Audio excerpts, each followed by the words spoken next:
Hola, ¿qué tal? Soy Pablo Gil, jefe de estrategia de XTB para España y Latinoamérica y director de la Escuela de Inversión Método Trading. Y en este vídeo quiero hablar de cómo debería cotizar el SP500 en función de los resultados empresariales. Es decir, desde un punto de vista de valoración, qué están haciendo las compañías que componen el índice y si realmente está reflejando el precio del SP500 el escenario que realmente se está viviendo desde el punto de vista de resultados de compañías. Antes de empezar la presentación, quiero dejar claro que la mayoría de los datos y gráficos que voy a utilizar provienen de un artículo de Lance Roberts de Seeking Alpha, ¿vale? Agradezco muchísimo que pongan a disposición de forma gratuita este tipo de información. Por un lado, lo primero que querría hablar es de los Gap Earnings. Cuando hablamos de los Gap Earnings, este código de aquí es una manera de ver de forma homogénea los resultados de las compañías. Este modelo fue desarrollado por el Comité de Normas y Contabilidad Financiera y de esa manera lo que ocurre es que proporciona un conjunto uniforme de reglas y formatos que facilita el análisis y comparativa de resultados entre distintas compañías del mismo o distintos sectores. Aquí veis cómo los resultados con esta modalidad, digamos, que homogeneiza la forma en que se calculan, los resultados, como digo, de las compañías y el crecimiento económico tienen una cierta correlación. A mayor crecimiento económico, aquí tendríais el PIB nominal en términos porcentuales, aquí tendríais los resultados de las compañías. Veis que normalmente en procesos expansivos los resultados tienden a mejorar y cuando se producen recesiones que están marcadas con estas columnas de color gris, los resultados empiezan a bajar. Y es una mecánica que normalmente se va viendo. Aquí, por ejemplo, durante el periodo 2002, 2005, 2008, crece la economía, crecen los resultados, se desacelera la economía, se desaceleran los resultados y entran en recesión y colapsan tanto el crecimiento económico como los resultados empresariales. Por tanto, hay una relación directa, como es lógico, entre cuánto crece la economía, en este caso de Estados Unidos, y cómo son los resultados de las empresas que componen los índices. ¿Cuál es la situación en este momento? En primer lugar, una vez tenemos claro que existe una relación entre crecimiento económico y beneficios empresariales, si utilizamos datos históricos, normalmente una recesión de un 5 o 8%, como la que se vivió durante el año 2008, produce o provoca una reducción de los beneficios de las empresas del entorno del 30%. Eso en el mejor de los casos. Teniendo en cuenta que los beneficios estaban en $132,90 por acción, si aplicamos una reducción de 30% a lo que va a venir ahora, querría decir que los beneficios se van a situar en torno a $100 por acción. Si utilizamos lo que llamamos el PER o P, lo que es PE múltiplos, el Price Earnings Ratio, quiere decir que estamos usando el precio por acción dividido del beneficio por acción. Es decir, el PER nos muestra el número de años de beneficios que necesitaría una empresa para recuperar el dinero invertido en la compra de sus acciones si el beneficio por acción se mantuviese constante. Para poner un ejemplo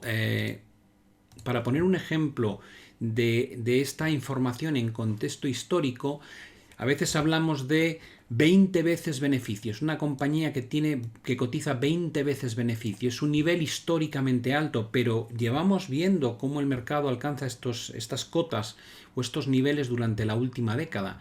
Si hablásemos de 18 veces beneficio para una empresa, sigue siendo un nivel alto. 15 veces beneficios es donde se sitúa la media histórica de largo plazo. Es decir, que cuando miramos toda la historia de las últimas décadas en Estados Unidos, la media o punto de equilibrio de beneficios está en 15 veces. A partir de ahí, si hablamos de 13 veces beneficio, mostrarían valoraciones ya por debajo de la media y 10 veces beneficios serían situaciones extremadamente baratas, pero es donde suele tender a caer el mercado cuando se produce un movimiento estructuralmente bajista provocado por una gran recesión. Ya veis cómo durante el año 2008 hubo un colapso enorme en los beneficios, en la revisión de beneficios por parte de las empresas a raíz de esa desaceleración tremenda que vivimos en términos de PIB. Si nos vamos a este gráfico, aquí podemos traducir o trasladar directamente qué representa cotizar a 20 veces beneficio, 18 veces beneficio, etcétera, etcétera, hasta 10 veces beneficio, trasladado directamente a puntos del SP500. Si lo miramos desde los máximos a los que cotizaba el SP500, cuando estábamos en máximos históricos cerca de esa cota de los 3.400 puntos, 20 veces beneficio implicaría una caída de un 40% desde máximos. Hemos visto caídas del entorno de 35%. 18 veces beneficio supondría una caída de un 46%. Volver a la media de 15 veces beneficio supondría que el SP tiene que corregir un 55% desde máximos. Si cayese a 13 veces beneficios, hablaríamos de correcciones de un 61%, y si nos fuésemos a los casos que se suelen ver en los momentos de fuertes recesiones de 10 veces beneficios, podríamos hablar de caídas de un 70%. Como veis, la situación se convierte en un entorno tremendamente hostil. Estaríamos hablando de caídas de 20 veces, 18 veces, 15 veces, 13 veces, 10 veces, y a partir de ahí simplemente hay que trasladar el SP a la baja para saber hasta dónde podría caer, si se da realmente cualquiera de estos escenarios que hemos hablado. No nos decantamos por ninguno, simplemente poner de manifiesto cómo el SP debería ajustarse a los resultados empresariales que tendrán realmente un impacto muy negativo a raíz de la crisis. No hay que olvidar que durante los últimos años la bolsa estadounidense ha estado subiendo sin importar los beneficios empresariales, y después de esos beneficios, después de impuestos, están mostrados con la línea de color naranja. Como podéis observar, aquí se ha producido un gap brutal en el que no se explicaba cómo la bolsa americana podía seguir marcando máximos pese a que los resultados empresariales después de impuestos apenas estaban creciendo ya. Esta situación ya la vivimos durante finales de los 90, principios de la década de 2000, con un gap enorme aquí, también inexplicable, y se zanjó cuando llegó la recesión en 2001 y 2002, con caídas de un 51% en el SP500 y de un 82% en el Nasdaq 100.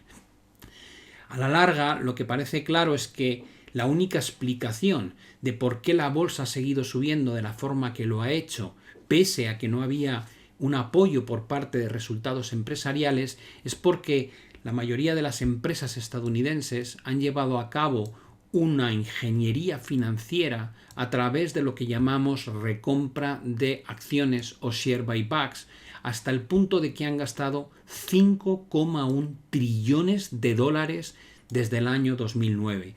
De hecho, si veis quién ha estado comprando en la bolsa a partir de entonces, descubrimos que no son ni los inversores internacionales, ni tampoco las instituciones financieras, ni tampoco otro tipo de compradores.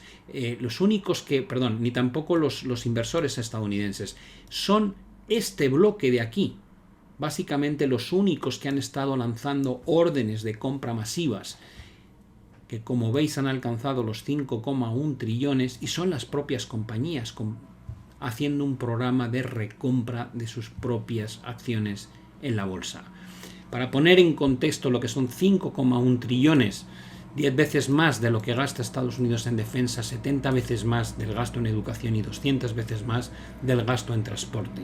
Ya lo estáis viendo ahora, se está aprobando una medida totalmente de emergencia que solamente tiene sentido justificar en entornos casi de guerra. Acabamos de ver cómo se ha aprobado un paquete de 2 trillones en Estados Unidos, ponedlo en contexto con esta barbaridad que ha habido aquí. Por tanto, ya sabemos cómo ha podido producirse este gap tan brutal entre la realidad de los resultados empresariales y la cotización de la bolsa estadounidense.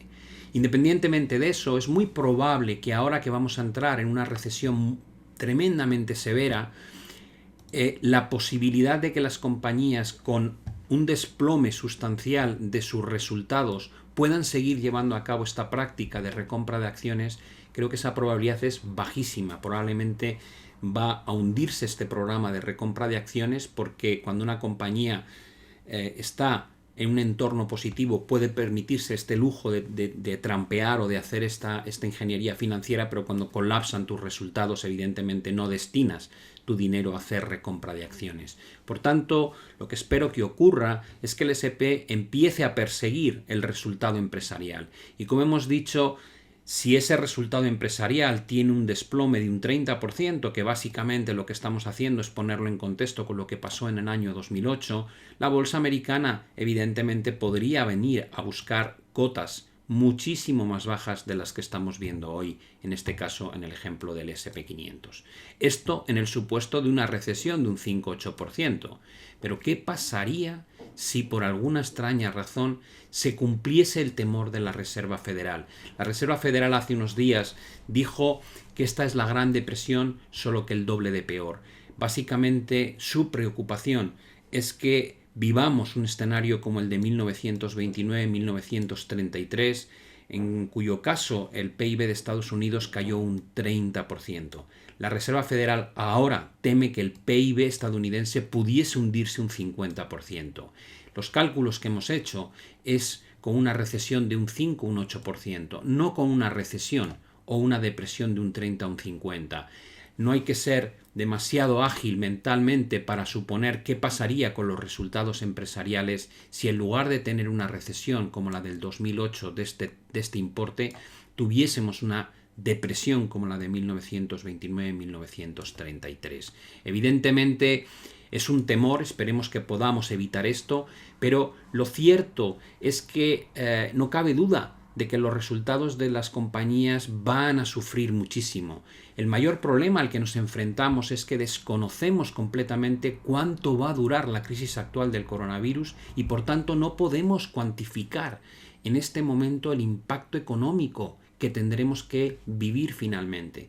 Sabemos a ciencia cierta que el parón económico que ya hemos tenido hasta el día de hoy va a provocar, por estas cuarentenas masivas, sin lugar a dudas una recesión profunda y muy severa, pero no sabemos todavía cómo de severa y sobre todo cuánto tiempo se va a extender. Por eso mi consejo es extremad la cautela, mantened la idea de esperad siempre lo mejor. Evidentemente hay que ser positivo, hay que ser optimista, es probable, muy probable que tarde o temprano llegue un tratamiento e incluso una vacuna contra el coronavirus. Por tanto, mantengamos el optimismo y la esperanza, pero también preparémonos para lo peor por si acaso.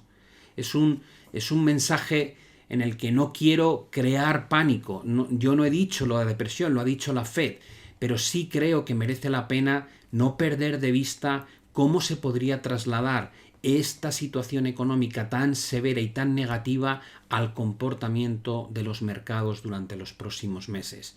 Muchísimas gracias por vuestra atención y confianza, como siempre. Suerte en todos los aspectos. Siempre digo suerte con vuestras inversiones, en este caso suerte con todo, suerte con allegados, con familia, vosotros mismos, que no padezcáis el COVID-19. Suerte también a nivel profesional, que os afecte lo menos posible. Y me despido ya y nos vemos en el próximo vídeo. Un saludo para todos.